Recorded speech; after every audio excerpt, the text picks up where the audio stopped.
Audrius Pupininkas, interaktyvi medija, tai nėra tik tai seksas. O tai iš kur Rimgailė atsirado? Pramogos, alkoholis ir kameros, žinai. Pavojingas kombination. Kaip mane papininku vadindavo. Tūsno granatose, ne? Rimgailė realiai su fantazijų kostiumėliu buvo, kosmosas. Ar kažkada yra grėsė pavojus? Prasidėjo mano kelionės per Tailando hostelius, why not, važiuojant, gyveni vieną kartą. Tai koks didžiausias feilas yra buvęs? Ladyboyus mąstė paflešint papukais. Klikiau viduj, kaip. Tai ko galima iš tavęs tikėtis? Aš pramogauju gatvį, kalbindamas žmonės. Irgi ten kuriozinė situacija. Visiškai nulis komfort. Truputį kalbų lietuviškai. O pats su savim pradedi šnekėti? Visiškai atrodo apsėda kažkas. Tai kodėl tu vienas? Atsikeli iš ryto, tu žiūri tą žmogų, galvoji. Tik ne prie manęs, tik nepaklausk manęs nieko, ne? Party, myliu visus. BetSafe – pagrindinis Lietuvos krepšinio federacijos ir nacionalinės vyrų rinktinės rėmėjas. Papildai sportui numeris 1. Užsuk į mūsų internetinę parduotuvę humanperformance.lt ir išsirink savo tinkamus. Tai kaip kelionė, mačiau, kad tūsinot granatose, ne, su Rimgailė ten, su Hebrige. Buvom granatose, tai jau yra įkeltas video iš granatų. Labai, labai aštrus, kad ir mes šeštadienį atvykom, oras buvo labai toks nedėkingas, lyjo pylė, Rimgailė realiai su fantazijų kostiumėliu buvo, kosmosas, ta prasme, atrodėm labai gerai, bet oras mus labai slopino, tai mūsų labai sunki užduotis buvo susirasti žmonės, kuriuos pakalbint, kurie visi buvo realiai beveik pasislėpę palapinėse. Reikėjo leisti palapinės? Žodžiu, ne, į palapinės nelindom, bet susikūrėm strategiją, turėjom vieną skėtį, žodžiu. Susikūrėm strategiją, prieinam buvo tokia švyturio palapinė, kur potentų žmonės tūsino, žodžiu. Tai mes juos ten pakalbindavom ir vesdavomės iš šono, žodžiu, nes ten buvo labai didelis garsas, o esmė yra tokia, kad su dideliu fono garsu, jeigu po to keltum kažką į YouTube, copyrightintų, žinai. Yra buvę taip? Yra buvę. Kad foninis garsas? Yra buvę jo, kad pagauna YouTube'as ir po to tiesiog uždeda demonetizina ir straikus dar gali gauti už tai. Tai žodžiu, tai tiesiog vesdavomės į šoną, kur nėra garso ir kalbindavom ir po skėčių. Ten visko realiai buvo iššūkis, nes pradžių, kai atvarėm, atsisėdom, aš toks sakau, čia papuolė, mes šiandien, aš dar buvau po 2 vestuvių, žodžiu, aš ir dieną prieš ir dar dieną ketvirtadienį ir penktadienį turėjau, žodžiu, vestuvės. Bet nepabėgant dar nuo granatų temos, tai turėjom dar tokį visai smagų sour pickle, jeigu žinai, iš Amerikos, tą labai didelį agurką, tą tokį rūgštų, žodžiu, turėjom tą challenge, tai ten buvo kosmosas iš tiesų. Jau sulaukėm net ne vienos žinutės, kur Hebra norėjo, kad tiesiog gal nekelkit mūsų, visą kitą, tradiciškai. Dažnai prašo? Oi, ta prasme. Taip, tu paklausinė, ar kažkokį prikolą padarai ir po to jie sako, tai tu nekelka, ne? Ne, tai būna taip, kad pradžiai patys ateina pašnekėti, nes būna dažnai, kad taip tiesiog atsistojam, kažkur patys atbėga, tiek tose pačiose granatose būna patys žmonės atbėga, jie turi kažkokią istoriją, užsihaipinė, ten kažką šneka, o po to ant galo tai būna, kad už kokių kelių dienų ateina žinutė, kad gal tu nekel geriau mūsų. Ir ta prasme toks, tada jaučiuosi kaip su šlapiu skuduru per veidą, žinai, gavęs, nes tu atlieki darbą, sėdi vis tiek prie montavimo irgi nemažai laiko ir po to toks, tai gal tu nekelk tiesiog. Tai. Ir ką tu darai, tuo metu tu nekeli, klausai tu jų, neklausai, ta prasme, nes irgi tada tau dilema, ne, ką daryti, ar nekelti, ar kelti. Ar kelti tą ištrauką, ne? Tai aš keliu tokius dalykus, esmė yra ta, kad mes atsiklausėm ir prieš, ir po, aš paminiu, kad visas tas turinys keliaus tiek ir į YouTube, tiek ir į TikToką, tai aš žmonių labai prašau, kad jie gerbtų mano laiką, aš tarkim tam pačiam TikToke, kaip irgi transliacijas darau, tai aš paminiu irgi tai, kad Hebra, jeigu jūs ateinat, tai jūs supraskit, kad tai mes irgi darbą darom, mes kuriam turinį, kad jūs turėtumėt ką žiūrėti, tai jeigu taip kiekvienas žmogus su manim ateis, pašnekės kažką, žinai, for fun, kad tiesiog pakalbėt ir po to parašys man, kad nekeliam, tai ką aš įkelsiu, aš save nusifilmuosiu intro, sveiki ir viso gero, žodžiu. Tai buvo kokių kuriozinių situacijų, juokingų dabar granatose? Pilna jau čia turėjo būti, ne?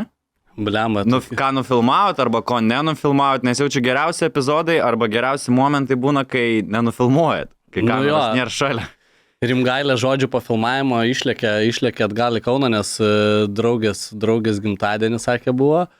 O aš galvoju, kitą dieną laisvas, pasiliksiu, pasižiūrėsiu, kaip čia kas, gal pats dar afterį užsisuksiu žodžiu. Tai ten buvo visokių, ta prasme, personažų, kur realiai bičas vieną buvau įkėlęs į savo istoriją, jisai videką nepapuls, į savo Instagramą įkėliau, bet ir tai jau spėjau sulaukti ir jo žinutę, seni, tipo, greitai ištrink, tipo, vos netėjęs, jisai, davai, pakalbink mane, čia porą klausimų užduok. Nu, ką išsitraukiau telefoną, tiesiog pradėjau selfie filmuot.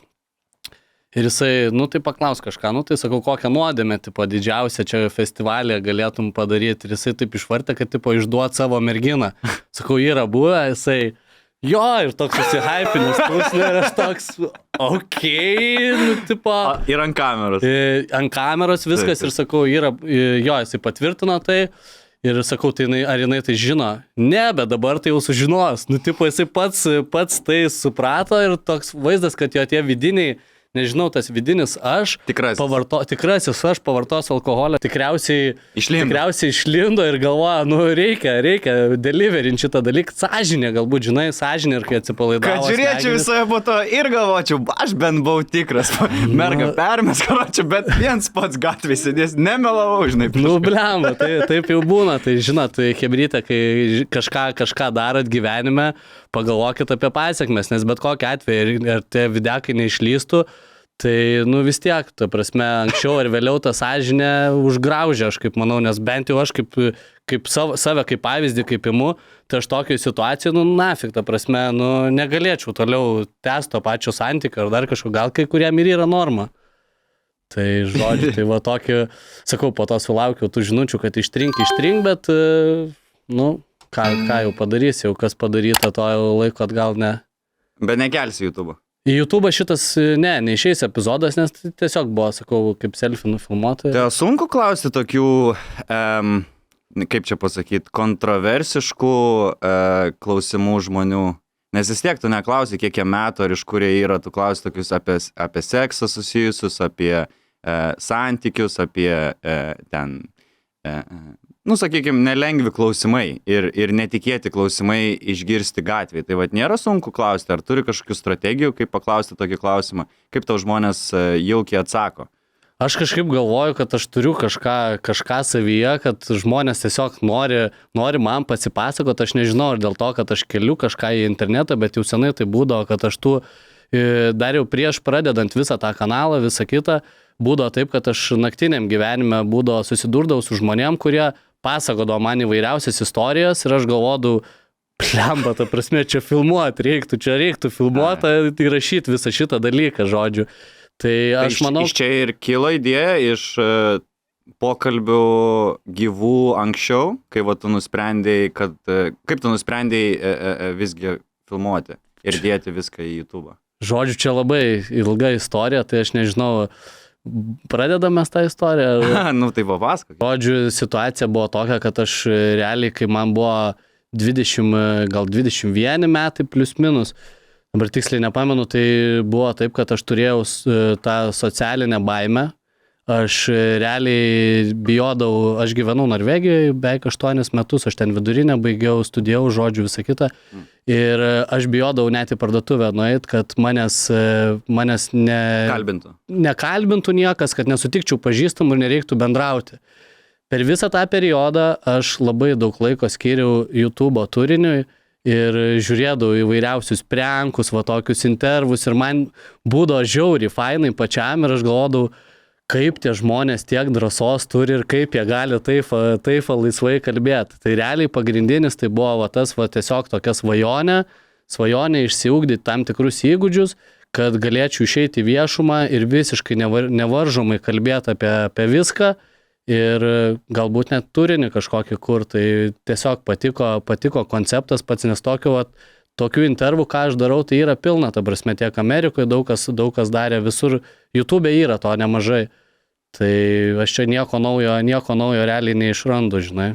Lietuvių kalba nėra labai daug ir lietuvių kalba, kur klausia tokius, sakykime, kontroversiškus klausimus, irgi nėra daug.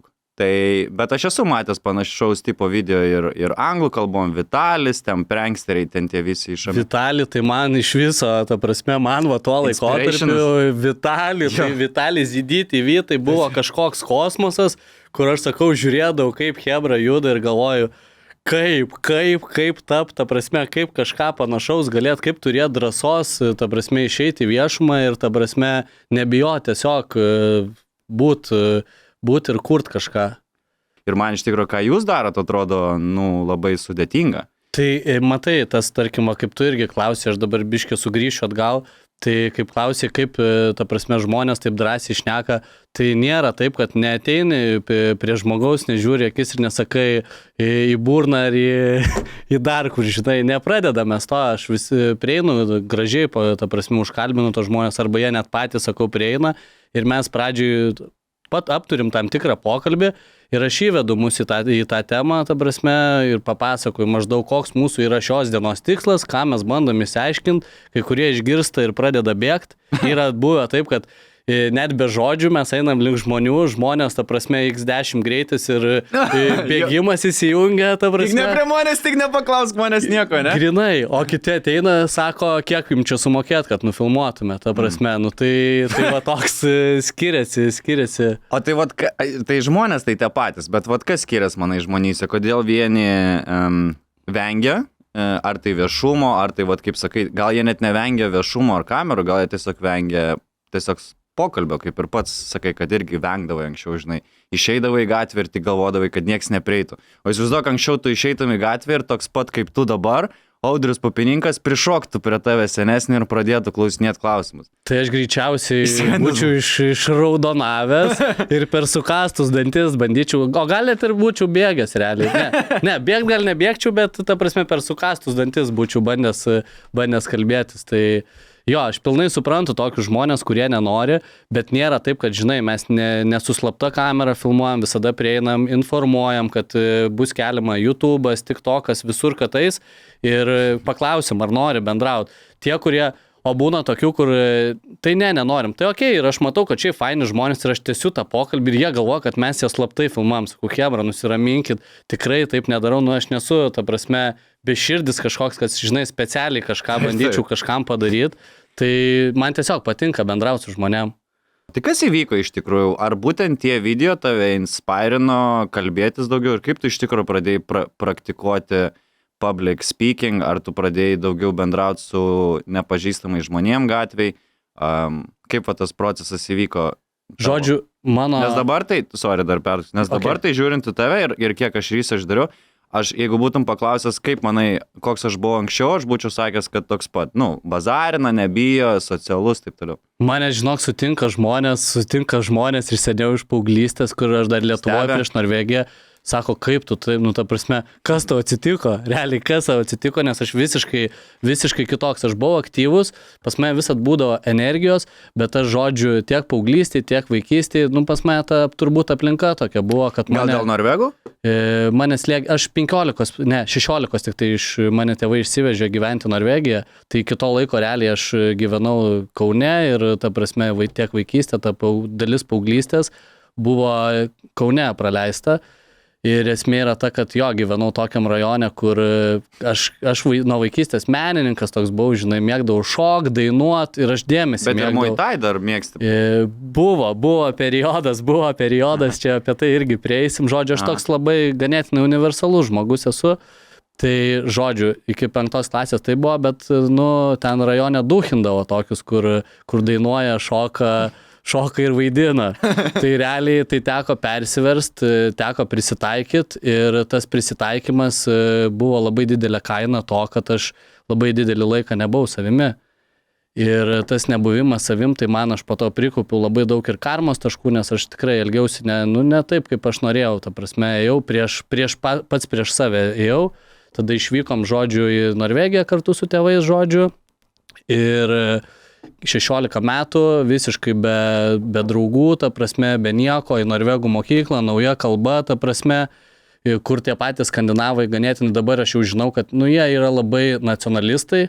Tai yra mėgstas sausą, ne? Jo, tai lietuvis jų akimis yra... Dar skusta galva? Ne, tai dar skusta pas mane plaukai iki pečių buvo, žinai. Pas mane dabar va. Dabar dar labiau netiktum. Dabar tai jau turbūt būčiau tas prie, žinai, buvo pas juos požiūris lietuviai darbo jėga arba vagis, žinai. Tai dabar jau turbūt į vagių pusę suplika galvą, prieš tai dar turbūt prie darbininkų tikdavo žodžių. Įdomiai. Tai va, tai tiesiog reikėjo visiškai persikonfigūruota prasme, visiškai kitokia aplinka, ta prasme, tas jaunimas visiškai kitoks. Aišku, mokykloje labai buvo gerai, nes mokytojų kitoks požiūris buvo, tai biški labiau vertint mokslą patį pradėjau, ne taip kaip Lietuvoje, kaip buvo. Ir žodžių... Norvegų kalbam mokės mokykloje? Pradžiai turėjom dar tokią, kur anglų kalba mus įvedinėdavo pabiški, bet aš jau po plius minus 7 mėnesių jau susikalbėdavau norvegiškai. Tai va dabar mano vienintelė toks ne vienintelė, sakau, pliusas toks yra, kur aš realiai visiškai kaip lietuviškai norvegų kalba kalbu. Tai esu vienintelis Lietuvoje renginių vedėjas, kuris gali norvegiškai pravesti renginį. Tai va, tuo džiaugiuosi, didžiuosi. Džiaugiesi, didžiuosi, bet jaučiu renginių norvegų kalba nebūna daug Lietuvoje. Praeitą vasarą turėjau 5 vestuvės iš eilės lietuvių norvegų. Jo. Tai labai vestuvių nemažai yra. Tu perfektentingi, nes tu gali abi pusės, ne ten. Tai taip, čia yra tokia niša, žinai, bet vis tiek, ją kažkam reikia užpildyti, tai kuo daugiau kalbų, aš manau, tuo tik tai daugiau durų atsidaro gyvenime. Tai va, tai dar toliau tęsiant tą visą istoriją ir pas mane nebuvo daug norvegų draugų, kažkaip ten ne taip daug bendrų temų atsirasdavo visą kitą.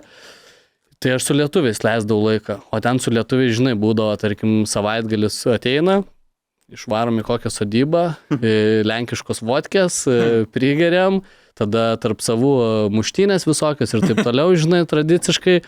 Ir po kažkurio laiko aš jau supratau, kad jeigu mes važiuojam tokiu į tą pusę, ta prasme, tai man jau reikia, ta prasme, blogai, aš degraduoju. Supratau, kad nejudu į priekį, ta prasme, progreso jokio nerodau, kad man reikia kažką keisti. Tai pradėjau daug dalykų, ta prasme, ten tas YouTube'as, visa kita, atsiribot nuo žmonių pradėjau ieškoti savęs. Tai kas buvo tas va toks va lūžis ir į tą public speakingą duris, tai aš išvariau į kelionę. Aš išlėkiu į Tailandą, aš Tailande praleidau gal pirmą kartą, tai aš ten 2 savaitėm buvau, antrą kartą mėnesių ir po to mėnesio jau įsidrasinau vienas keliauti ir supratau, kad fuck it, ta prasme, metu aš studijas, tada dar studijavau žodžiu, kad metu viską ir aš noriu keliauti. Aš dar metus laiko prieš tai 2 pilnais etatais dirbau Norvegijoje, ta prasme, tikslas buvo kuo daugiau pinigų susirinkti, kad išvaryti, keliauti ir nieko savo realiai neriboti ir neribotą laiką galėčiau keliauti po pasaulį, blaškyti žodžiu. Ir atvarau aš į Tailandą. Tada dar man Tailando boksas buvo tema ir aš žodžiu sportuodavau, tai galvojau, gal kažkada dar ten prisižiūrėjęs visokių ten, žinai, kovotojų, galvojau, gal kažkas iš manęs bus. Bet jau pirmą mėnesį jau ten sportuojant ir aš galvojau, kodėl aš save, ta prasme, aš turiu galimybę keliauti, pažinti pasaulį, kodėl aš save uždarau vėl į kažkokią kitokią dėžutę ir, supratau, kad mano turbūt tikslas ir nėra tapti ten tuo kovotu, nes aš vis tiek turėjau ir pažinčių, kas su tuo užsiema aktyviai, tai viena trauma po kitos, tarkim, keičiu, pragyventi yra sudėtinga, būnant kovotojai, žodžiu. Tai tada supratau, kad noriu kažką kitą daryti ir pradėjau kaip tik kažkokį podcastą, žodžiu, klausiau ir kalbėjo apie dvasinius dalykus, meditacijas, visą kitą. Man ten kosmosas buvo. Ta prasme, tuo metu, kai mano galvoj visiškas chaosas, žinai, buvo, kai aš, ta prasme, toks nežinojau, kas aš esu, ko aš noriu. Man tai atrodė, kad tai yra kelias į kažką, žodžiu. Ir turėjau tada, atsimenu, antrą kovą Tailande, ten, žodžiu, po tos kovos tam treneriui sakau, žodžiu, aš išvarau į vienuolyną. Nes tam vienuolyne buvo toks vienuolynas, kur, žodžiu, paskutinę mėnesio dieną atvažiuoji, užsiregistruoji ir nuo sekančios dienos prasideda tylos stovykla, žodžiu. Ir aš, kai atvariau ten, aš ten nesidomėjau per daug, aš žinau, kad užsiregistruoji, būni, o kaip ten kas vyksta, kad ten nieks nekalba tarpusai, kad ten mėsos nieks neduoda, kad ten po 10 valandų į dieną medituoji. aš neįsigilinęs į tai buvau, bet aš galvoju, tai yra kažkas, galbūt man, žodžiu. Įdomiai. Tai man ten buvo visiškai naujos patirtis, žodžiu, gyvenom, iš vis miegojom, tai realiai va, kaip ant toks stalas, bambukinis matrasas, žodžiu, ir medinė pagalvė, žodžiu, buvo. Tai pradžiui man iš viso, aš kaip pamačiau, galvoju, kas čia yra per lovą. Buvo labai, tokia kaip celė, žinai, vos ne, visiškai nulis komforto, žodžiu, buvo. Tai tada tas pirmas dienas, tai aš ten iš viso tą pagalvę medinį į šoną dėjau, ten ant rankos, ant drabužių, bandai, žinai, miegot, bet kai tu per dieną, žinai, 10 valandų ten atmedituoji, aišku, su pertraukom, bet tu išvargsti, tavo kūnas būna išvargęs. Ir po to, ką supratau, kad tiesiog, kai žmogus pavargęs, tau dzintų, ar ten miegosi, ar ant pagalvės komfortiškos, ar ant medžio gabalo tiesiog atsiremsi ir viskas. Tiesiog supratau, kad žodžiu žmogaus organizmas ir kūnas gali prisitaikyti prie realiai visiškai bet ko. Tada aš per tas dienas ten susidėliau mintis į vietas, ta prasme tas chaosas atrodo nurimo, atslūgo, žodžiu. Ir po tų 10 dienų prasidėjo mano kelionės per Tailando hostelius, kur aš, to prasme, pradžioje aš varydavau į viešbučio kambarius, aš imdavau, nes aš nežinau, kaip čia vyksta dalykai. Sutikau Hebros, ten sako, tu pabandyk, sako, nuvaryti į hostelį, sako, pamatysi, ant kiek daug fainiau yra. Nuvariau į vieną kitą hostelį, žiūriu, kad aš vienas realiai keliauju, bet aš niekad nebūnu vienas, visas keičiasi, žmonės bendrauja, tu su įvairiausiais. Iš viso pasaulio visokie žmonės, visokio plauko, ta prasme, tiek profesinių atžvilgių, tiek šiaip kaip asmenybės. Ir tada, žodžiu, aš manau, kad tai man labai daug davė, daug akių atvėrė, nes aš tikiu, kad bendraujant su kiekvienu žmogum, tu kažką atiduodi nuo savęs ir kažką pasiemi savo. Tai žodžiu, čia turbūt buvo tas taškas, kada išlindo tas jau socialusis audrius ir kada prasidėjo tas bendravimas ir kur aš supratau, kad ne tik mane gali užkalbinti, bet ir aš galiu kalbinti ir mes galim labai, labai įdomius pokalbius apturėti su žmonėm. Tai... Wow, įdomiai, tylos stovyklą aš girdėjau apie tokias, čia buvo Amandas lietuvis, kuris organizuoja tylos stovyklas, bet aš girdėjau iš anksčiau, kad būtent iš Tim Ferris, toks irgi daro podcastus, Tim Ferris knygas parašęs jis yra pasakojęs, kad buvo tylos stovyklai, kažką panašaus, ką ir tu. Tai aišku, prikolas, kai tu ten buvai ir tu ten užsirašai, nežinodamas, ko tikėtis, blėt, ir ateini miegot ant malkų ir visą dieną nesišnekėt, tai realiai nesišnekė. Visiškai buvo virš... O pats su savim pradėjai šnekėt? Ar neleidžia? Kažkuriuo momentu, su savim tai gali, aš kaip supratau, nesakė, kad garsiai ne, bet buvo momentų atėjo, kur aš buvau nes trūko tiesiog garsų aplinkui, kai tu, ta prasme, 10 parų visiška tyla, žinai, tai tu ten realiai susiduri su savim, aš taip manau, kad tu ten grinai pažiūri giliai į save, nes pradeda lysti ten ir tos mintis visokios, tu pradedi norėti kalbėtis, pradeda lyst mintis, kodėl tu turėtum iš ten anksčiau išeiti iš to vienuolyno, negu baigėsi, žodžiu, viskas. Pradedi sapnuot realiai McDonald's maistą, kurio realiai net taip iš tiesų net nėra taip, kad aš ten jį baisiai mėgčiau iš tiesų. Tai, buvo, sakau, kažkas experiences visiškai naujas, bet po to dar porą kartų dar vėl variau į panašaus tipo stovyklas, nes aš pamačiau, kad, tai yra vertė kažkokia ir kad aš augau kaip asmenybė. Tai o galima tokioje ramybėje gyventi visą gyvenimą? Ar čia tik tai yra toksai, kaip sakai, ir reseto galimybė? Nes vienuoliai tenai, jiegi tą propaguoja gyvenimą ir gyvena kasdien metus iš metų, žinai. Tai ką tu manai apie tos ekstremalius vienuolius, kaip pats biški pratestina? Jeigu tu ten, sakykim, tylos stovyklai, ten tu gal dabar nesi rūkinė naujokas, bet ten, sakykim, medium levelis, ane? Tai tie ekstremalūs žmonės, ką tu manai apie juos, kurie šito lifestyle ir gyvenant? Jų aplinkoje gyvenant, tai yra super, jie yra pasiekę ten tą ramybę, jie neįsileidžia į savo gyvenimą dirgiklių, bet lygiai taip pat kaip ir tas vienuolis, kuris ten mus mokė ir pasakojo, jūs, sako, gyvenat tokio aplinkoje, ta prasme, šitam pasauliu moderniam, tai jūsų pasirinkimas yra arba atsisakyti viso to ir užsidaryti ten į tą patį vienuolyną, į kalnus kažkokius, į džiunglės, arba atrast balansą. Tai balansas, aš manau, kad yra labai svarbus gyvenime balansas tarp visko, ką mes darome, tiek tarp to chaoso ir tos ramybės. Mūsų kasdienybėje, kad pilnavertišką gyvenimą gyvent, kad jaustis gerai, tai manau yra reikalingas balansas visame kame, tiek toj pačioj mityboje, tiek darbuose. Tai aš bandau atrasti balansą. Tas balansas priklauso nuo mūsų tikslų, sakyčiau, gyvenime.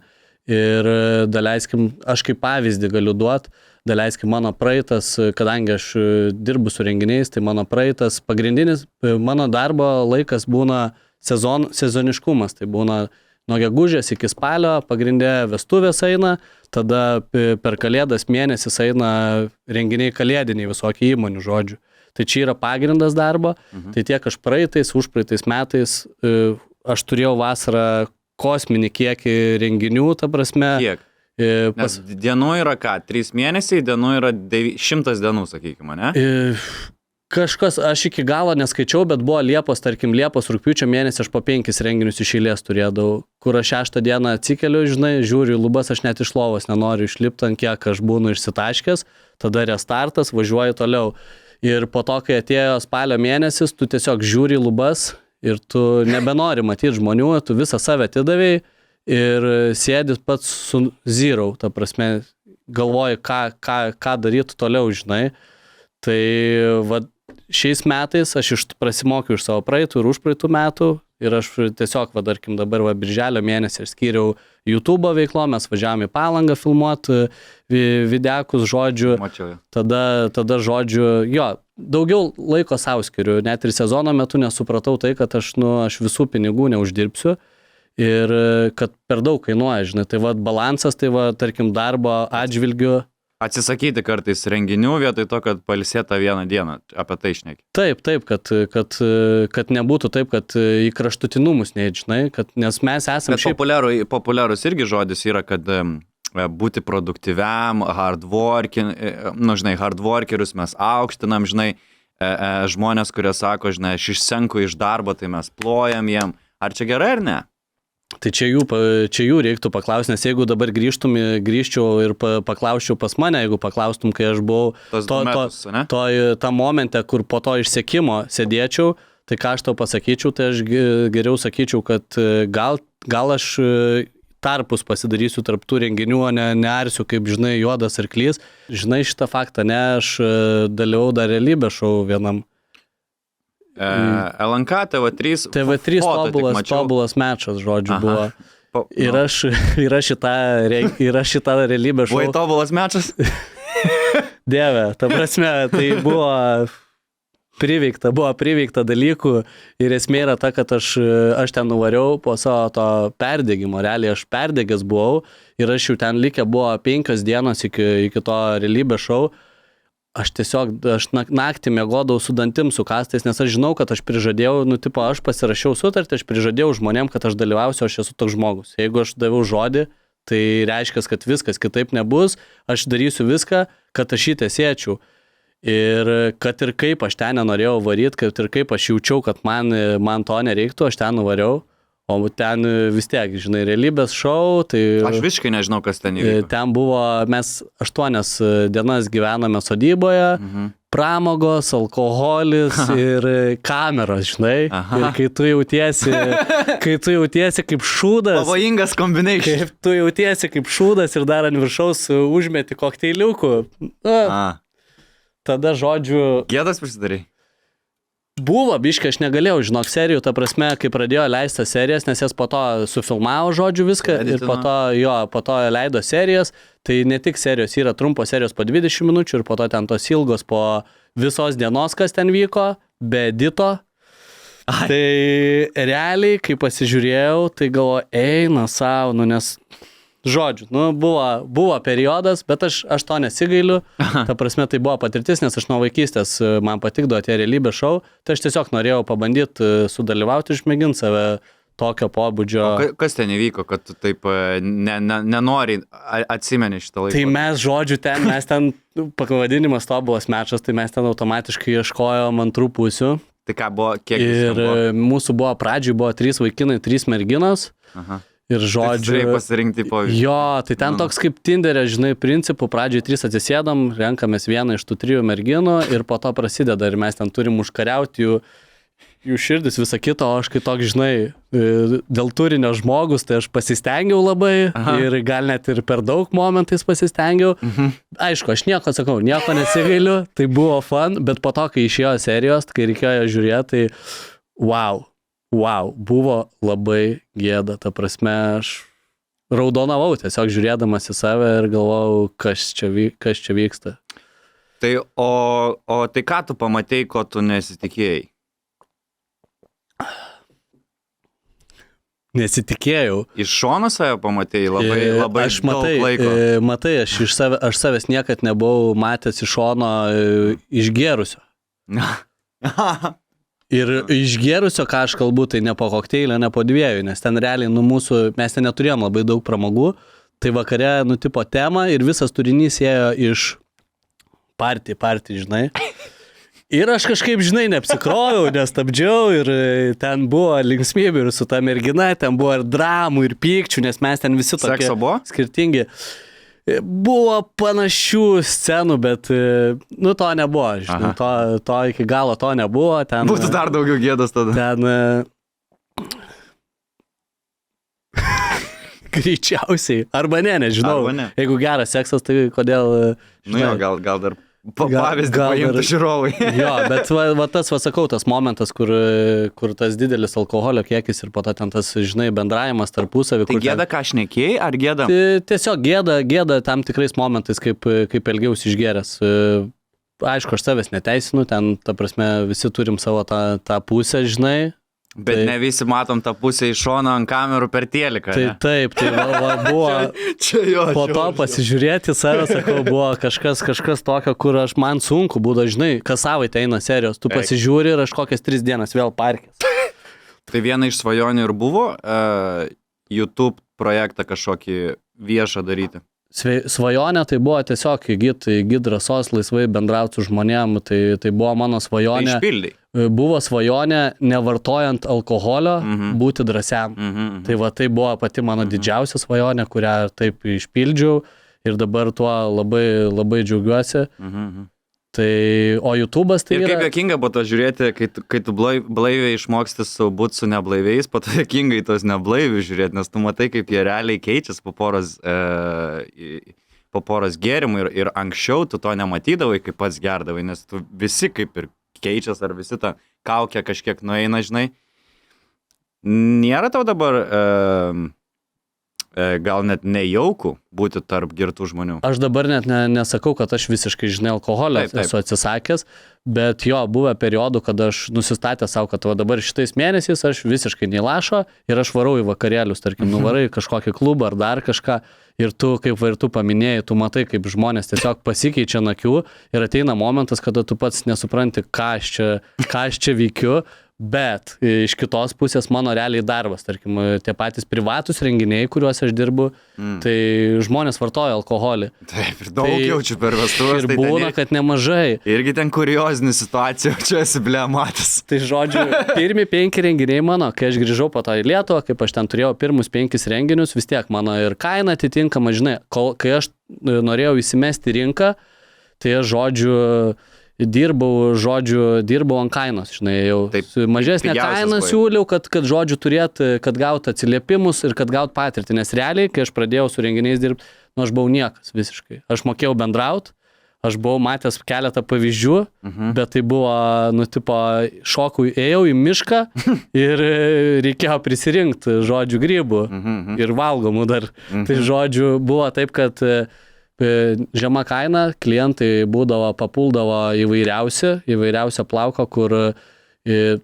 kad nenubėg dar toli nuo temos, tai tie 5 pirmi renginiai, kur sakiau, tai aš pačioj pradžioje žiauriai nejaukiai jaučiausi tarp išgėrusių žmonių, aš bijodavau išgėrusių žmonių, ta prasme, man būdavo baisu, nes kai kurie, tikrai išgėrė, visiškai atrodo apsėda kažkas, ta prasme toks vaizdas, kad atsidaro, žinai, kažkoks indas, ten kažkas iššoka į vidų ir pradeda nesąmonės kažkokias, žinai, daryti.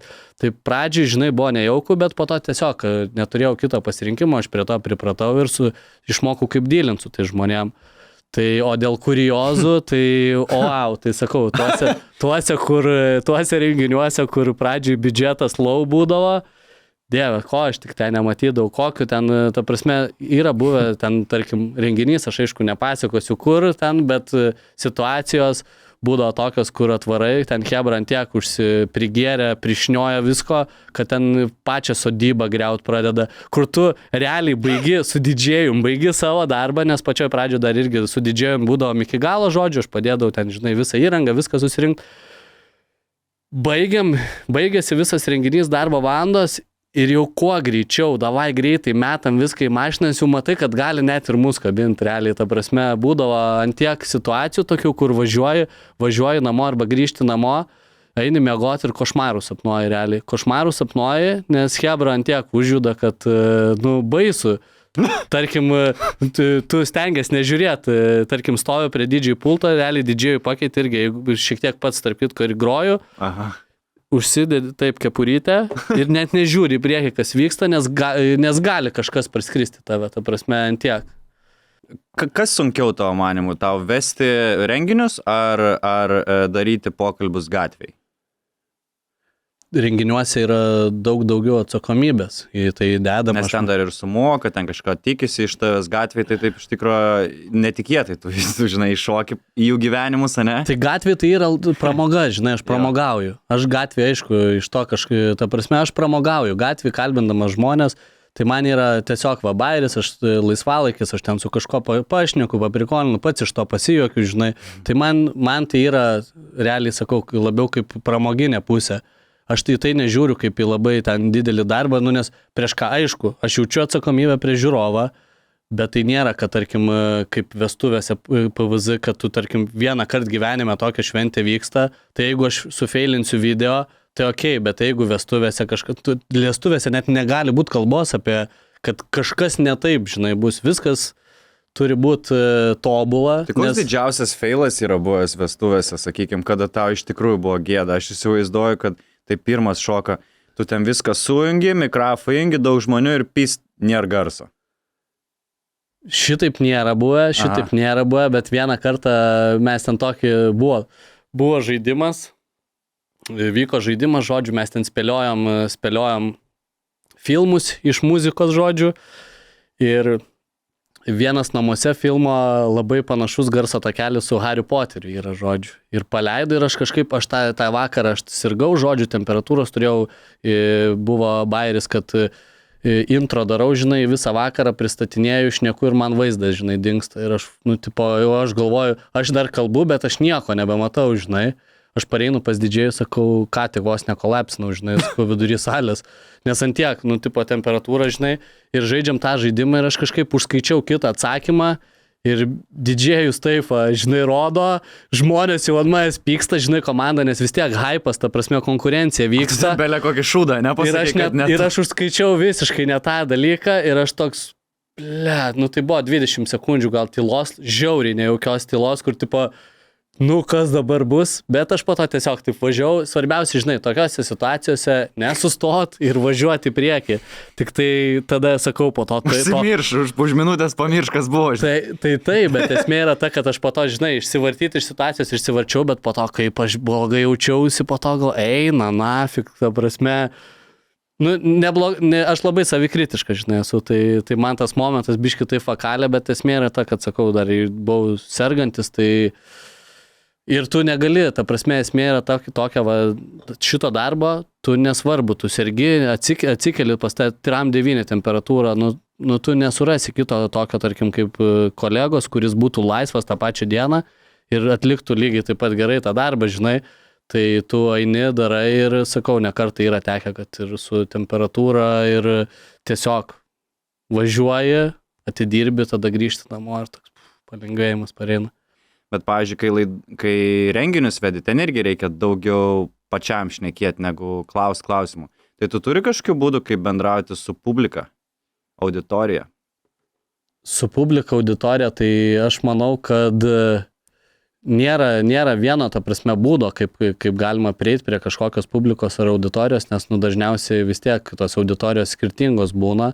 Tai aš ką stengiuosi daryti, tai per natūralumą, tiesiog būnu savimi, bendrauju su žmonėm, kam aš įdomus, tam aš įdomus, tie galbūt, žinai, įsitraukia į tą pokalbį, į mano programą, o žmonės, kurie tikisi kažko iš anksto, tai dažniausiai, vis tiek, kai tu kažko tikėsi gyvenime, tai tu dažnai nusivili, žinai. Jeigu tu tiesiog būni čia ir dabar, mėgaujasi akimirką, tai tas ir pokalbis, žinai, gali būti, ta prasme, apie nieką, bet su daug gerų emocijų. Tai va, dėl to kalbėjimo, kalbinimo, tai aš irgi pirmą kartą esu realiai va tokio formato laidoj, kad va, mane kažkas kalbina. Tai aš pradžiai labai daug galvojau, žinok, sėdėjau, dabar aš nebeįsitraukiu, aš susirašiausi naucus, ką čia aš galėčiau papasakot, kad nenueiti į tą, nes šiaip aš, vis tiek noriu save parodyti, kad koks aš esu žmogus, žinai. Taip. Tai pradžiai galvojau, kaip čia ką, kad tilptų viskas į tą vieną laidą, nes galiu įvairiom temom šnekėti, bet norėčiau kažkokias aktualesnius dalykus, žinai.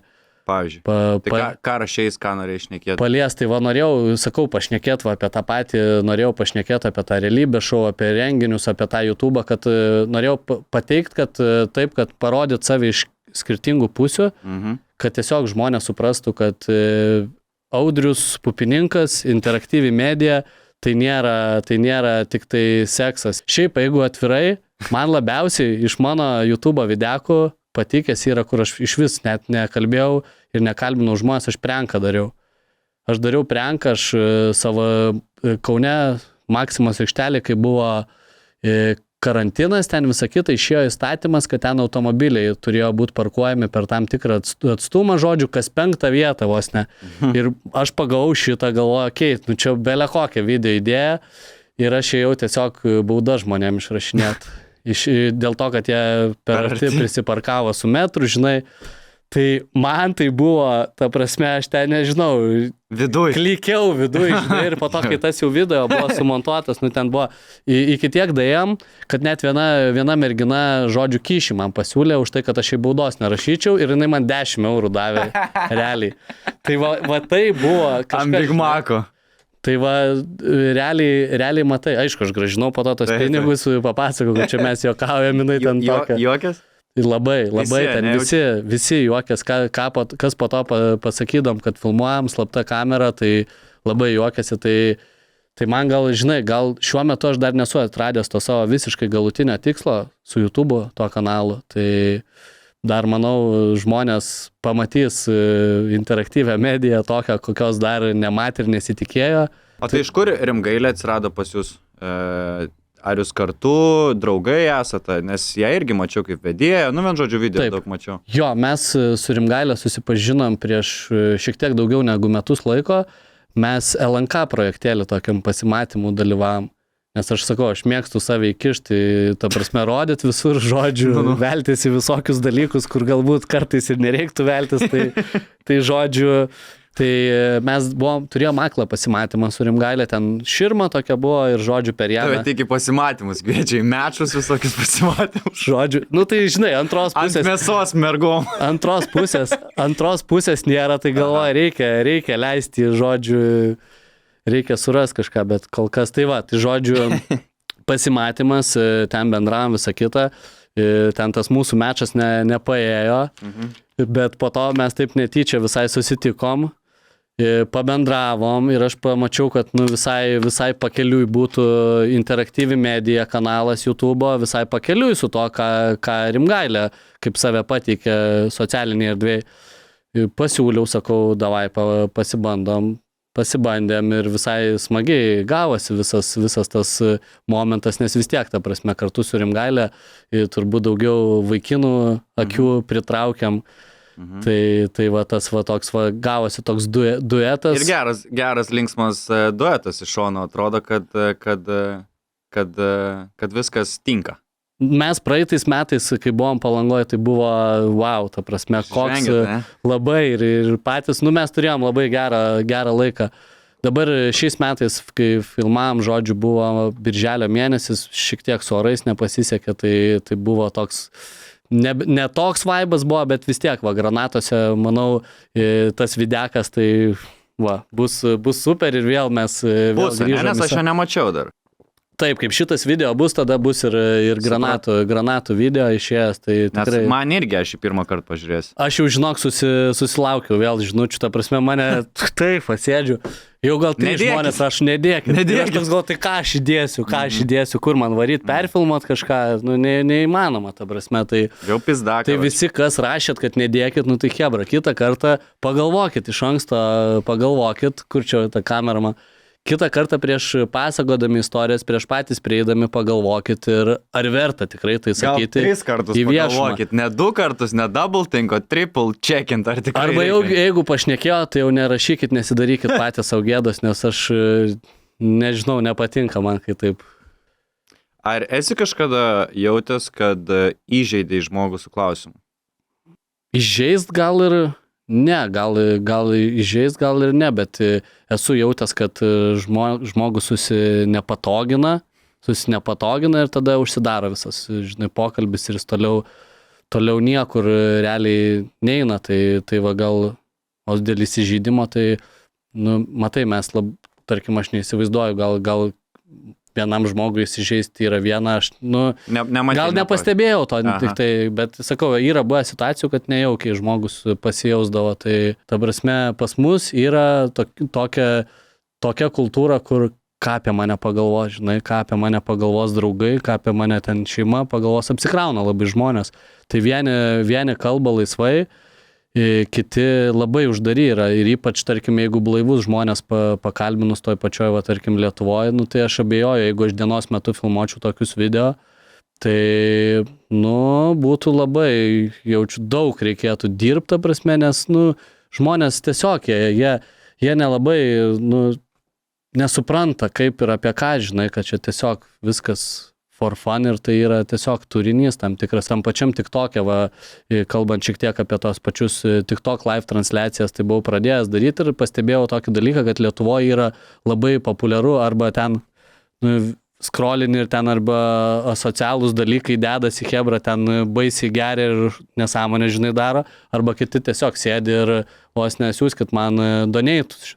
Tai aš galvoju, okei, reikia padaryti kažką kitą ir pradėjau, žodžiu, su live transliacija varydavau į miestą, pajungdavau gyvai kitus žmonės, tai ten, daleiskim, dariau tą patį, ten tą kiss or slap, žodžiu, viskas live eterio metu, po to rinkau followerius pas savo į žodžių Instagramą, per irgi gyvai tiesiog prieidavau prie žmonių, tokius kaip challenge, žinai, po to dar irgi fotkės vertindavo vieni kitų, nu, stengiausi kažką, žinai, tokio kito įnešti, tik tai ką aš pastebėjau, kad ten toj platformoje tai yra nerealus kiekis heito ir, ta prasme, aš neįsivaizduoju, ar ten tiesiog nelaimingi, ta prasme, tiek daug nelaimingų žmonių vienoje vietoje, nes ten, ta prasme, su tokiais šūdais maišo realiai TikTok'e, nežinau, tu irgi keli ištraukas, tu pastebėjai. Aš, žinai, kaip aš sakau, aš pastebėjau, kad komentarai YouTube ir komentarai TikTok'e, tai toks jausmas, kad YouTube'e tik tai inteligentiški žmonės sėdi, o ten, karoči, kažkokie vaikai šūkuoja. Va taip aš ir žiūriu, man taip atrodo, kad ten kaip kokie vaikai šūkautų keiksmažodžius.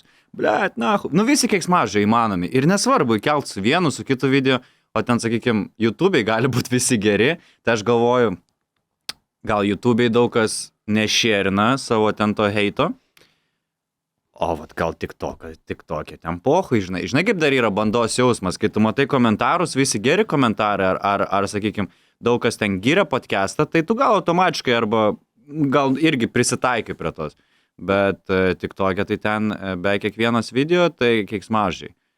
Dažniausiai į svečią pusę. Tai aš pasižiūrėjęs, žinai, tai va, ačiū visiems heiteriam dabar, kas rašo, kad tas su barzda dalbajovas, žodžiu. Tai žodžiu, linkėjimai visiems, myliu visus. Žodžiu, tai tema tokia, kad irgi, aš kai įkeliu video, žinai, tai pašnekovai, tai būna mano, ne tik aš dalyvauju, va, pašnekovas būna ir irgi, kaip sakai, į svečio pusę, tai pas mane irgi varo ant tų žmonių, kur kalbinu ir aš suprantu, kodėl jie po to nenori, kad tai būtų įkeliama, nes ten užpilatais ir aš tai suprantu irgi, kad, nu, ten yra, va, kaip sakai, vaikai, dar kažką ten, nu, bele ką, pagal bandos jausmą bele ką rašo. Bet tam žmogui tai gal jis pirmą kartą susiduria, kad jį viešai kažkur įkėlė ir žinai, kai jam tokį dalyką rašo, nes aš prisimenu, kai pradėjau, tarkim, YouTube'ą pirmus videkus, kai įkėliau, tai pas mane būdavo vienas kitas, aišku, būdavo daug ir palaikančių komentarų, bet būdavo vienas kitas, kur tipo rašydavo, kad tu ten dalbajobas esi ir vos ne tipo, čia kopijuoji kitus, tipo, pats nieko nesugebi, žodžiu, tokiu, kur pačioj pradžioj mane patį tie komentarai slėgdavo, nes aš kiekvieną žinai, skaitydavau, ten kiekvienas notificationas įdomu, nes vis tiek tu įkeli ten pirmi video ir tu įdomu, kaip žmonės į tai reaguos. Tai pačioj pradžioj tai sunku buvo dylint, buvo momentas, buvo periodas, kur iš vis galvojau, ką aš čia gal į viešą erdvę gal geriau neit, nes čia supils su visokiais purvais ir taip toliau, bet po to supratau, kad tai yra tiesiog eilinį. Tai taip, eilinis nepatenkintas visiems, žinai, tu nesi, aš kaip sakau, nesi vis tiek euras, kad ten visi tave mėgtų. Tai aš dabar jau po biškį stengiuosi kuo mažiau dalyvauti naktiniam gyvenime, nes, tarkim, kokiam bare dar kažką atsiranda žmonių, kuriuos įtakoja tie patys komentarai ir jie eina su bandos jausmu, galvoja, kad aš esu dalbajobas kažkoks, žinai, ir į mane tiesiog pradeda žiūrėti, jie įsivaizduoja, kad jie mane pažįsta ir kad aš esu ten kažkoks, ten jiem kažką, o jie su manim gyvenime nėra bendravę ir aš, tarkim, stoviu kažkur ir aš girdžiu, kaip varo tiesiog ant manęs, žinai, grupelė bičiukų sustoja, žinai, jie kažką, žinai, mano pusė, tai aš čia toks anok, žinai, nes jie girdėjo, matė kažkur, kad aš kažką darau, tipo. Bandai bauginti arba reakciją. Jo, tai yra buvę taip, kad aš, tarkim, pavyzdys paprastas, aš esu bare, žodžiu, su mergina susitikęs, mes ten bendravom, ateina kažkoks jos ten pažįstamas, visa kita, ir jisai su kompanija, jie šešiesi yra, aš esu vienas, žodžiu, ir jau ten prasideda vos ne, ką tu čia su juo, žinai, vos neveikiai iš šono, po to prisėda prie savo stalo, tai aš ten jam šausiu vieną, taip anaip, ir toks sėdi galvoja, come on, aš tiesiog išėjau į miestą pabūt, aš niekam blogo nelinkiu, jeigu jūs kažkas norit kažką man pasakyti, susipažinti, paklaust kažko, prieikit, išsiaiškinkit ir jūs suprasit, kad aš nesu debilas. Man ta prasme, seksas gyvenime nėra numeris vienas dalykas realiai.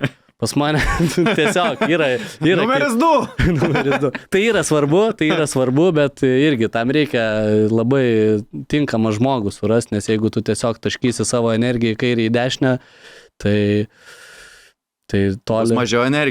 Bus mažiau energijos darbam ir tiesiog, ką žinau, ar to reikia, nes aš tikiu tuo, kad mes, žinai, keisdamiesi tą energiją, čia irgi toks biškai gilesnis, tai keičiamės energiją, žinai, tai jeigu mes permėgam su partneriu, mes pasiemam irgi kažką ir lieka su mumis kažko.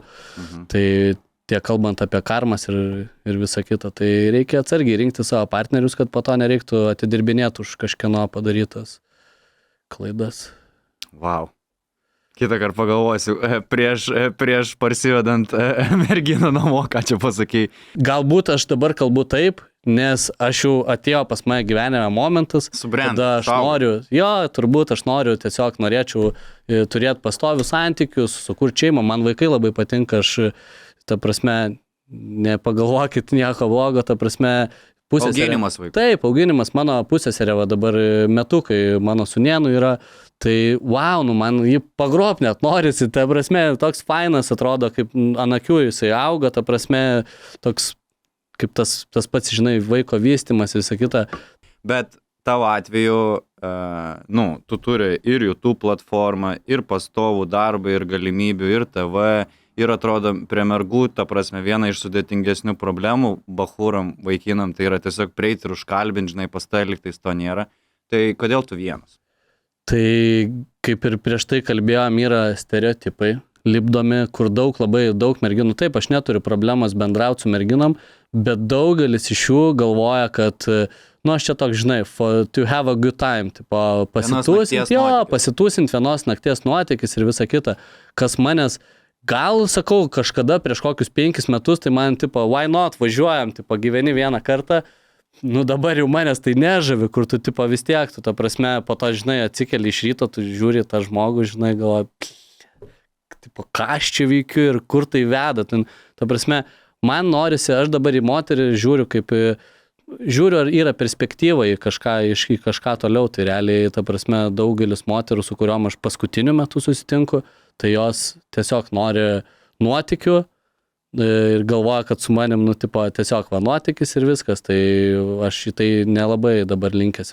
Aišku, žinai, man kas, tarkim, su bendravimas, tarkim, su moterim irgi tai būdo, kuris vesdavo link tų, žinai, trumpalaikių santykių, tai mane kabindavo ne tik tas momentas, kai tu permėgi, bet visą tai kaip procesas, kaip tu bendrauji, kaip visa ta psichologija, kaip moters veikia.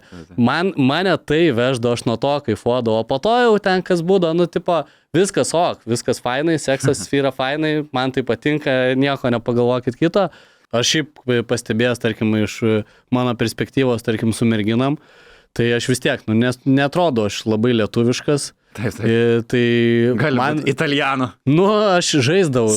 Italiano, no problemų. Žaisdavau, eiktų 21-22, kai būdavo, tai mano draugai klykdavo iki ašarų, ta prasme, ten naktiniuose klubuose, kur aš ten užsienietis, visą kitą, truputį kalbų lietuvišką ir ten klykiam, ta prasme, prikolinam iki galo. Tai būdavo labai smagių situacijų. Man neišeitų taip niekaip, blėt. Bet Norvegijai daleiskim, kur aš realiai būdavau skandinavo akim eilinis ten Afganas ar irakietis, koks iranietis, žinai, tamsus tiesiog. Tai man ten nesisekė.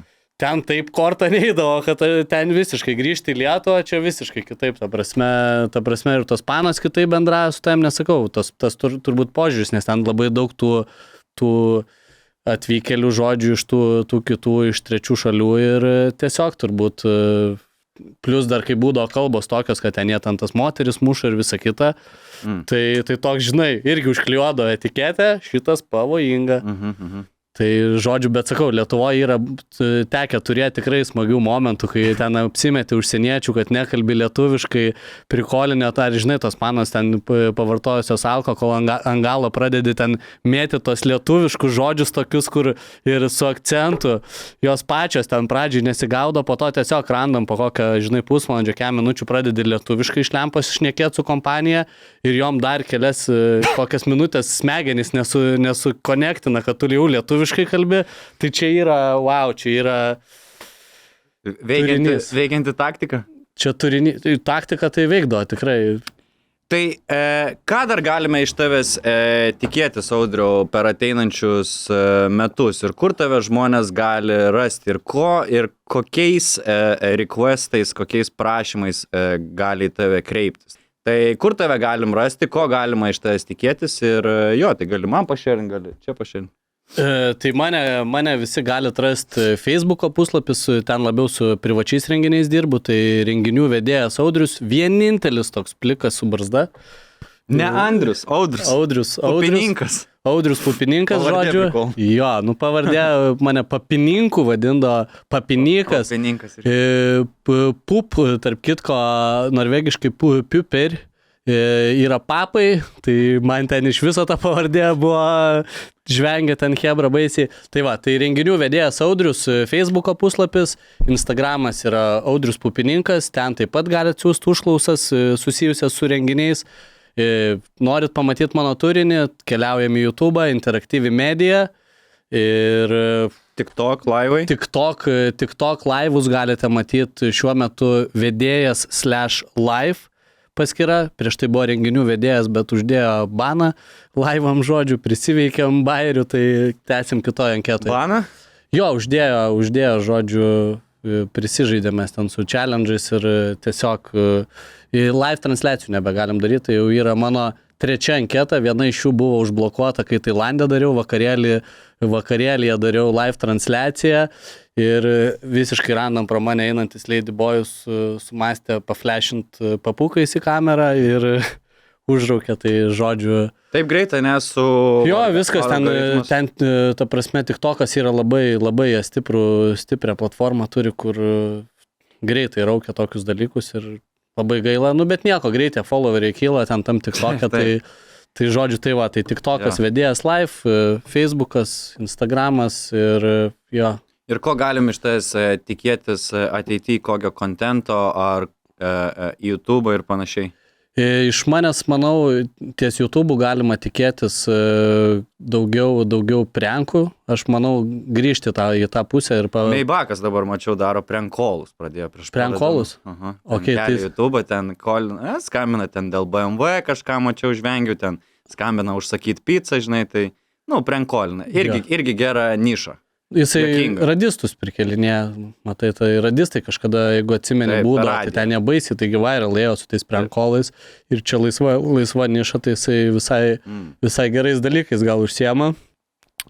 Tai jo, tai prankai, po to challenge'ai, ką esu jau daręs keletą kartų, dariau tos hot chip challenge, kas sulaukė nemažai dėmesio. Sunku suvalgyti tą čipsą? Aš juos 2 iš eilės valgiau, tai kai kurie, aš nesuprantu, ar ten ar hebra be receptorių, ar jie ant tiek pripratę, žinai, prie aštraus maisto, nes buvo komentarų, kur sako, tipo, čia ne aštrus tas čipsas, wow, ta prasme, aš valgiau po 2, tai man buvo labai ne kažką, po to atsimenu tūlikę, kai sėdėjau, tai norėjosi leduką pasimti ir savo į užpakalį, ant kiek degė viskas, tai nerekomenduotina, bet pabandyti. Bet prieš kamerą reikia, nepamėginti. Pabandyti, jo, dėl turinio įdomu ir dėl savęs įdomu pabandyti pažiūrėti, žinai, nes nesu aš ten aštraus maisto mėgėjas. Tai va, tai daugiau challenge'ų, prankų turbūt žiūrėsim, kur tie interviu video nukeliaus, ar iš jų kažkas gims naujo, transformuosis į kažką, nes aš manau, kad aš jau jaučiu, kad aš noriu kažką keisti šitų klausimų. YouTube'as puikiai platforma daryti bet ką iš tikrųjų, tas yra huienai yra. Kai persilauži per save, turi drąsos padaryti tą pirmą interviu, tą pirmą video įkelt, po to kažkaip viskas lengviau.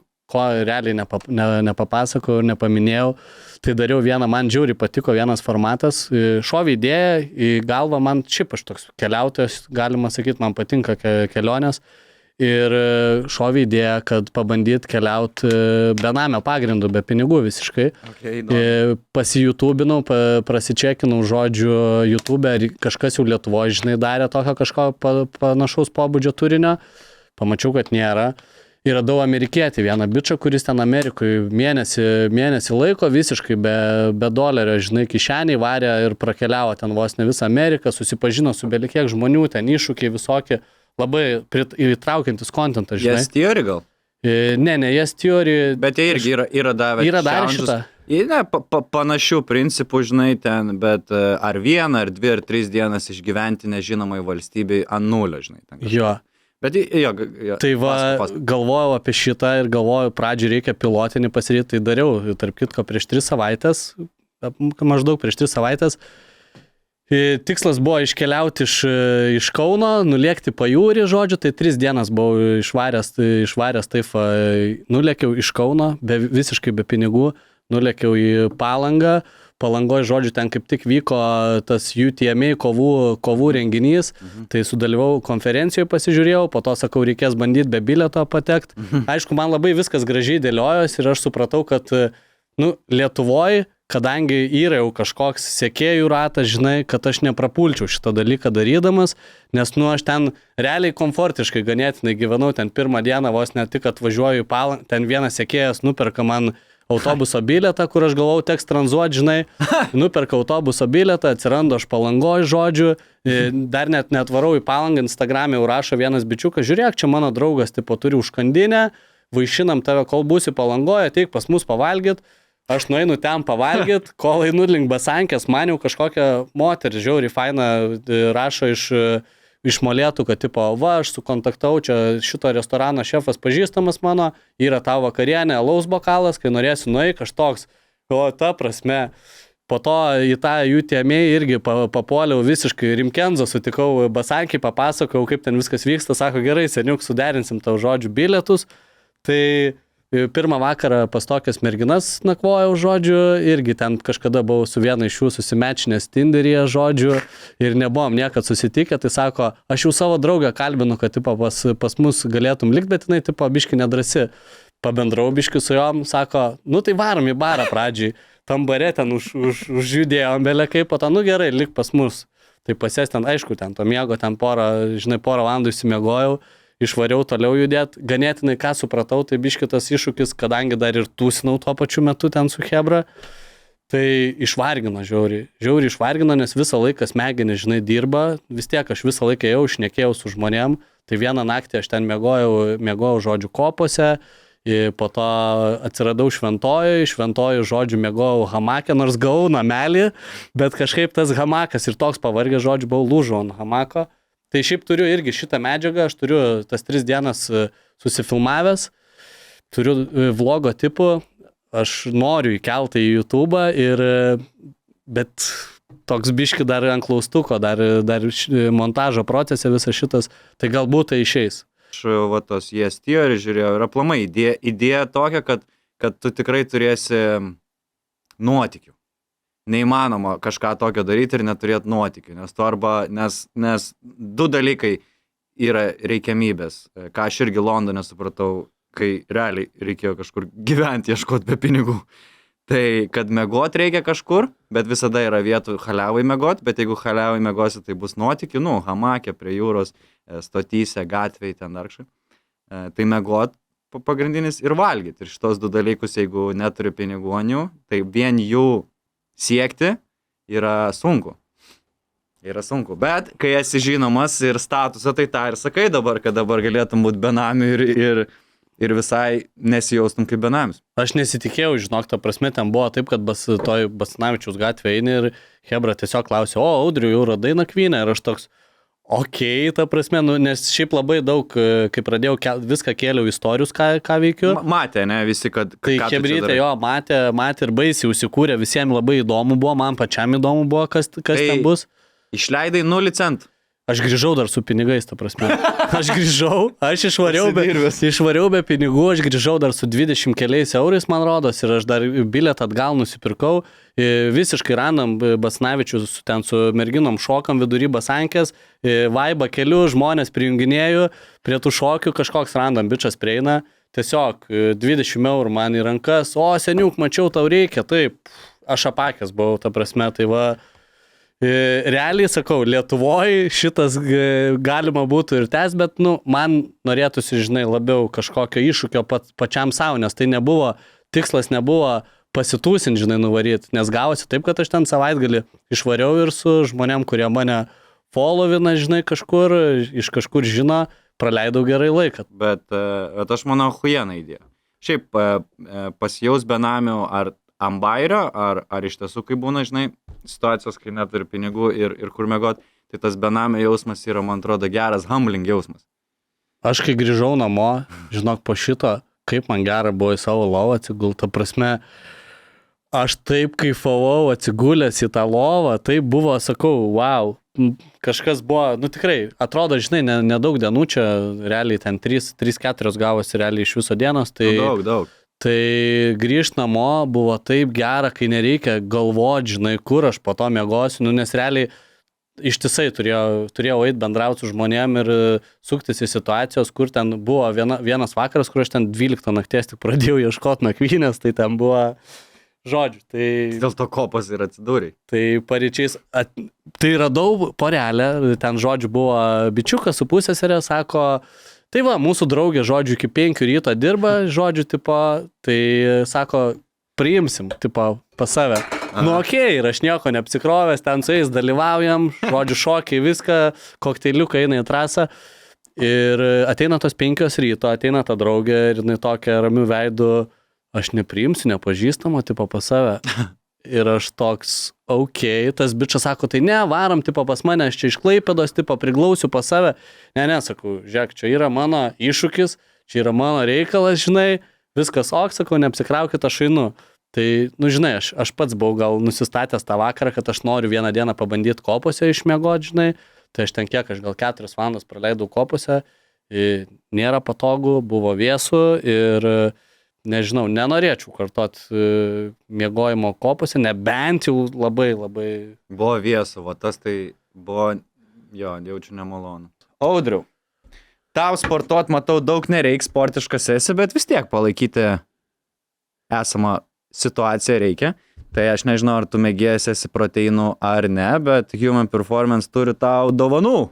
Man sugrįžti reikia į sportą ir aš šiaip labai mėgstu dovanas, tai ačiū tau labai. Taip. Jo, dabar vasara pas mane būna taip. Pas mane irgi sportas yra sezoninis labai, nes ateina vasara, prasideda darbai ir aš tada šiaip turėčiau palaikytą, bet tiesiog aš, ta prasme, renkuosi laisvą laiką tiesiog poilsiaut labiau. Pamiegot, jo, tai žodžiu, tai va rudenį vėl sugrįžtų į sportus, tai man labai bus šitas dalykas į naudą. Ir šiaip, back on track. Grįšim, galbūt net ir į kovinį sportą ir kažkur sujudėsim, nes šiaip pasilgstu. Nes matei Jungle King'e, bet kas grubiai tariant, kas nori, gali išbandyti savo laimę. Nu, bent jau paraišką išsiųsti jiem. Nes tarp kitko yra tekę prisiliest prie Jungle King'o, aš konferencijas jų kelias vedžiau kovų. Ir turėjau bifą su vienu žmogum, buvo bifas su Pauliu Maršausku, kuris ten aktyviai buvo pradėjęs reikštis tik tokią į mano pusę mėtyt purvą, bet pasimėti ir baigėsi. Tai nes jau buvo momentas, kada galvojau, kad reikia biški nuramint, susitikti akis į akį. Tai, o susitiktum akis į akį Jungle King formate? Jungle King formate, jo, aš buvau galvojęs apie tai, mes buvom ir kalbėję, bet po to baigėsi taip, tai dabar jau kažkaip tiesiog, bet aš nieko prieš, būtų, žinai, motyvacija, gal man į tą sportą, į tos kovų menus sugrįžti ir tiesiog pajudėti, nes, aš, ką žinau, aš mėgstu tą sporto rūšį ir jo, tai galbūt gal kada išeis biški? Galbūt kažkada su kažkuo. Arba pasimušt. Prieš kameras. Pasimušt, tai vis tiek, tai nesakyčiau, kad taip mušimasis, tai paauklėt kažką, žinai. Paauklėt kažką. Audriu, ačiū tau labai, paauklėjai mūsų šiandien žiūrovus, tai aš tikiu, kad visi šiandien bus drąsesni, galbūt kitą kartą, kai, žinai, tu niekad negali žinoti, kitą kartą kažkas sėdės, žinai, bare žiūrėsi merginą, bijos prieit, atsimins, kad yra toks pupininkas, kuris irgi anksčiau bailys buvo, dabar su visai šneka, tai gal ir, žinai, paprašys numeriuką, susitoks, vaikai užaugs, tai kročia. Ačiū tau. Tai ačiū tau, Aleksai, kad pakvietėjai, nauja tokia patirtis, laikas čia realiai, praskrėjo, net neįsivaizduoju, kiek mes čia laiko su tavim kalbėjom. Kas žiūrėjot šitą laidą, tai visiems norėčiau palinkėti tiesiog, jeigu turit idėjų turit kažkokių minčių, imkit, darykit, nebijokit gauti neigiamą atsakymą iš tų pačių moterų. Diržą nebijokit gauti. Tai va būtent, nes reikia, mus tai augina kaip žmonės, tai vienas, antras ne, trečia mergina gal bus taip ir bus jackpotas. Tai... Kaip aš sakau, no means next. No means next, va būtent. Ir su klientais tą gali, ir su panom tą gali, ir su draugais tą gali, ir su kom tik tais nori. Su projektais, gali 10 projektų iš eilės turėti nesėkmingų, viens išaus ir bus normaliai. Visiškai teisingai, su šitais nuostabiais auksiniais žodžiais, manau, ir baigiam. Bro, ačiū tau labai, buvo labai malonu.